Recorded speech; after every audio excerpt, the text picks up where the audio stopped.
నా పేరు శిరీష. నన్ను కొట్టింది నా మరిది శివకుమార్, ఆ పిల్లోడి పేరు. రోజు వచ్చి తాగేసి వచ్చి కొట్టేవాడు. అనుమానించి పైన వేరే అంకుల్ ఉన్నాడు, ఆ అంకుల్తో ఉన్నావు, కంపెనీ పెట్టుకున్నావు, ఆ 20 మందితో నువ్వు పోయి పడుకుంటావు అని చెప్పి కత్తి తీసుకున్నట్లంటే అటు కొట్టినట్టు కట్లు విరిగిపోయినాయి, కత్తి విరిగిపోయింది. మళ్ళీ విరిగిపోయిన తర్వాత గెంటులతో కొట్టినాడు, పాలు గిన్నె తీసుకొని దాంతో కొట్టినాడు, చెట్టు కడుపులోకి తన్నాడు. కడుపులోకి వేస్తాను మళ్ళీ జుట్టు పట్టుకొని మెట్ల పైన ఈడ్చుకుంటా పోయి కొట్టినాడు, రోడ్డు పైన కొట్టినాడు. మళ్ళీ లోపలికి వచ్చి డ్రెస్ అంతా చించేసినాడు, బలవంతం అయిపోయి డ్రెస్ అంతా చించేసి అవన్నీ లోపలికి వచ్చి డ్రెస్ మార్చుకున్నాక మళ్ళీ వాళ్ళ అమ్మ వాళ్ళ నాన్నతో ఫోన్ మాట్లాడి ఇట్లా తప్పు చేస్తాను, 20 మందితో పడుకుంటానని చెప్పినాడు. నేను చేయలేదు అంటే చేయలేదా నువ్వు చేసినావు రా అని చెప్పి మళ్ళీ జుట్టు పట్టుకొని ఈడ్చుకుపోయి మిదిపైకి అతను అంకుల్ ఉండే రూమ్ దగ్గరికి తీసుకెళ్ళి అతను డోర్ కొట్టి అతను డోర్ తీసి ఏమి అంటే మీరు రాను నా బయటకని నేనంటే అతను వచ్చినాడు, నేను మీతో పడుకున్నానంటే నువ్వు నా కూతురు అంటానేమో, నువ్వెందుకు అలా చేస్తావు అని అతను చెప్పినాడు. అతను చెప్పినాక అతను కిందికి వచ్చినాక నన్ను లోపలికి పంపించి అతను బయట పెట్టి అతను కాల్ చేసినాడు పోలీసులకి, ఏమైంది చెప్పమ్మా, ఎందుకు ఇలా జరుగుతుంది అని చెప్పి పోలీసులు వచ్చి మా అమ్మ వచ్చినారు. వచ్చింటే ఆమె నువ్వు తప్పు చేసేటప్పుడు నాన్న గుర్తు రాలేదని చెప్పి నా తాలిబొట్టు తీసి అతని దగ్గరే లాక్కొని అతని దగ్గరే పెట్టుకున్నాడు. తాలిబొట్టు కూడా అతని దగ్గరే ఉంది. పోలీస్ స్టేషన్కి వచ్చిన పోలీసులు కలెక్ట్ చేసి ఇచ్చినాడు. ఇంట్లో కనపడకపోతే అతని దగ్గరే ఉంటే అతనే తీసి ఇచ్చినాడు. మళ్ళీ అంకుల్ పోలీసులకు ఫోన్ చేసినాక పోలీసులు వచ్చినాక మా అమ్మ వాళ్ళకి కాల్ చేసి చెప్తే వాళ్ళు వచ్చి నేను హాస్పిటల్కి తీసుకెళ్ళినారు. చంపేస్తాను ఇలాంటి ముందు నేను ఎంతమందితో పడుకుంటాడు నంజారా, ఎంతమంది కావాలి నీకు అని చెప్పి రోజు వచ్చి తాగొచ్చి కొట్టేవాడు.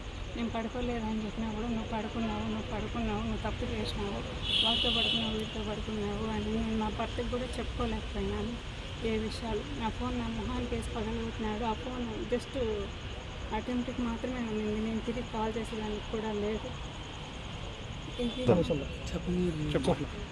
మా భర్తకి నేనేం చెప్పుకోలేదు, ఇట్లా చేస్తున్నాడు ఇట్లా జరుగుతుందని నేనేం చెప్పుకోలేదు. మాకు గొడవలు ఉన్నాయి, అది ఇతనికి అడ్వాంటేజ్ అయిపోయి ఇట్లా చేసినాడు. నా పైన అడ్వాంటేజ్ అయిపోయి ఇట్లా కొట్టడము తిట్టడము చేసి నా నెంబరు అంటే మా భర్తకు ఫోన్ చేసుకున్నా కూడా నా భర్తకు మెసేజ్లు పెట్టినా ఇతనికి మెసేజ్లు పోతాయి, నా భర్త ఏం మెసేజ్లు పెట్టినా నాకు అతనికే పోతాయి అన్నమాట. అట్లా లింక్ పెట్టుకున్నాడు, వాట్సాప్ లింక్ చేసుకున్నాడు. నా భర్తతో నేను మాట్లాడుకునేదానికి కూడా ఫ్రీగా లేదన్నమాట, పక్కనే ఉండి మాట్లాడించేవాడు. నేనేం చెప్పలేదు మా భర్తకి. అంతకుముందు మా మామ చేయబట్టుకో ఉన్నాను నన్ను 3 ఇయర్స్ బ్యాక్, అది మా భర్తకి చెప్పున్నాను. అప్పుడు మా భర్త ఇక్కడ తీసుకొచ్చి పెట్టినాను. ఇక్కడ తీసుకొచ్చి పెట్టినాక ఈ ఇష్యూ జరిగిన తర్వాత నేను వేరే వాళ్ళతో మాట్లాడినాను. ఆ ఇష్యూ జరిగిన తర్వాత నా భర్త నీదే తప్పు ఉంది అని చెప్పినాడు. అందుకని చెప్పి నా భర్తకి నేనేం చెప్పుకోలేకపోయాను. ఇప్పుడు ఈ అబ్బాయి పైన ఇట్లా చెప్పినా కూడా నమ్మడు, నేను కావాలని చెప్పి ఈ అబ్బాయి పైన నింద వేస్తాను అని అనుకుంటానని చెప్పి నేనేం చెప్పుకోలేకపోయాను నా భర్తకి. మార్నింగ్ నైట్ వేసాము, చెప్పండి హాస్పిటల్లో వేసి మీరు ఎలా చెప్తే అలా న్యాయం చేస్తాము, ఏది చెబితే అది మీరు ఎలా చెప్తే అలా చేస్తాము, న్యాయం చేస్తాము.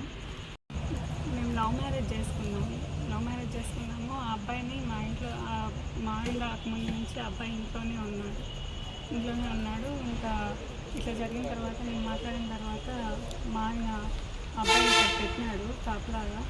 మా ఆయనకి నాకు కమ్యూనికేషన్ తక్కువ ఉండడం వల్ల ఇదంతా ఈ అబ్బాయి ఇట్లా చేస్తున్నాడు. ఇట్లా చేసి ఏమి వాళ్ళతో ఉంటే వాళ్ళతో ఉన్నావు కదా, వాళ్ళతో పడుకుంటాం, ఇంతమందితో పడుకుంటాం, నాతో ఉండడానికి ఏమి నేను చెప్పి మాట్లాడేవాడు, కొట్టేవాడు, హెరాస్ చేసేవాడు. ఇంకా ఎంతమంది నేను చేయలేదని చెప్పినా కూడా లేదు, నాకు అది ప్రూఫ్స్ నేను చేస్తాను, ప్రూఫ్ చూపి నేను అట్లా డైవర్స్ ఇస్తానంటే ఉండాలా అని చెప్పేవాడు. లేదు డైవర్స్ ఇచ్చేసిన తర్వాత కూడా నాతో ఉండాలా, కోవిడ్కి పోతే నేను ఒప్పుకోను, పాస్పోర్ట్ చించేస్తాను. మా ఆయన నన్ను కోవిడ్కి తీసుకోవాలనుకున్నాడు, పాస్పోర్ట్ చించేస్తానని కూడా బెదిరించినాడు. కోవిడ్కి పోయినా నేను ఒప్పుకోనని బెదిరించినాడు. నేను నీ కుటుంబం సర్వనాశనం చేస్తాను అని కూడా బెదిరించినాడు. ప్రాణహాని అదే మా కుటుంబానికి నాశనం చేస్తాను. నేను మళ్ళీ మాట్లాడలేదు, మాకు చాలా ప్రాణహాని ఉంది సార్. వాళ్ళు చేశారు కొట్టేసి 1 నెల రోజులు రాజా వాళ్ళ అన్న వాళ్ళ మరిదిని వాళ్ళ తమ్ముని తీసుకొని వచ్చి ఆ ఇంట్లో పెట్టి ఇంటి సేఫ్టీగా ఉండాలని పెట్టిన దానికి ఈ విధంగా చేసేసి మొత్తం తలకాయ కూడా పగలు కొట్టేశారు సార్. మొత్తం శరీరం అంతా గాయాలే సార్. చూడండి సార్, రేప్ కేసు పెట్టమంటా ఉంటే రేపు అని మర్డర్ కేసు పెట్టమంటున్నాను సార్. నేను దానికి సహకరించాలి సార్ మీరు అందరు కలిసేసి. ఎందుకు కొట్టేయడం నాకు తెలియదు సార్. అదో అమ్మాయిని అడగండి. నాకు 2.5 గంట టైంలో నాకు సైడ్ నుంచి పోలీసు పైన నుంచి ఒక అతను అంతా కేకలు వినిపిస్తూ ఉంటే, కేకలు కూడా ఉన్నాయి సార్, రికార్డింగ్ చేసి ఉన్నారు. ఆ కేకలు వినిపిస్తూ ఉంటే ఆ కేకలతో అతను కిందికి వచ్చి అమ్మాయిని కాపాడాడు సార్. ఆ అమ్మాయిని అతను కాపాడుకున్నామంటే పోలీసు వాళ్ళకు ఆయనే ఇన్ఫార్మ్ ఇచ్చాడంట. ఆయన ఇన్ఫార్మ్ ఇచ్చిన తర్వాత నాకు వీళ్ళు ఫోన్ చేశారు. 2:30కి నేను హాస్పిటల్కి వచ్చాను. హాస్పిటల్లో కేసు ఈ అమ్మాయి సీరియస్గా ఉండదని చెప్పేసి కడపకు రిమ్స్కి రాపిచ్చారు సార్. అది విషయం. నేను రిమ్స్కి పోయాను. ఈ అమ్మాయి రిపోర్ట్ అక్కడ తీసుకున్నారు సార్. నేను హనుమాన్ నగర్లో ఉంటాను, రాజంపేట. పాపం నాకు నైట్ టైము ఇక్కడ ఫోన్ చేశారు పోలీస్ డిపార్ట్మెంటు. ఈ విధంగా అమ్మాయికి రేప్ చేసే ఈ విధంగా జరిగింది, అతను కొట్టేశారు ఈ విధంగా అని చెప్పాడు. వాళ్ళు మధ్య కొట్టారని చెప్పేసి పోలీస్ డిపార్ట్మెంట్ చెప్పిన తర్వాతనే నేను వచ్చాను. వచ్చిన తర్వాత హాస్పిటల్కి తీసుకెళ్ళాను సార్ అని చెప్పారు సార్ వాళ్ళు. సార్ హాస్పిటల్కి తీసుకెళ్ళిపోయినాను. ట్రీట్మెంట్ చేసి వాళ్ళే కడప రిమ్స్కు పంపించారు. కడప రిమ్స్కు పంపించిన తర్వాత వచ్చేసి అక్కడ రిపోర్ట్ రాసిచ్చాను సార్. ఈ మాదిరి అమ్మాయి నేను రేప్ చేశారు నన్ను, నాకు ప్రాణహాని ఉంది, నిన్ను కాదు నీ కుటుంబాన్ని నాశనం చేస్తానని చెప్పి కూడా అతను నాకు ఫోన్ చేశాడు సార్. వీళ్ళ భర్త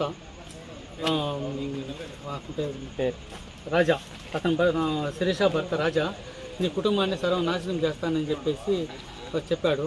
నా కాడ కూడా సాక్ష్యాలు కూడా ఉన్నాయి, రికార్డింగ్ కూడా ఉంది. కాబట్టి ఇది సార్, మీరు మాకు దయచేసి అందరూ కూడా మాకు సహకరించి మమ్మల్ని దయచేసి మా బిడ్డలను మమ్మల్ని బ్రతికించాలని కోరుకుంటున్నాను. దాడి చేసిన అతని పేరు సింగన్మల శివకుమార్ సార్. రాజా వాళ్ళ తమ్ముడే సార్. ఈయనకి మధ్య అవుతారు సార్. అది విషయం సార్.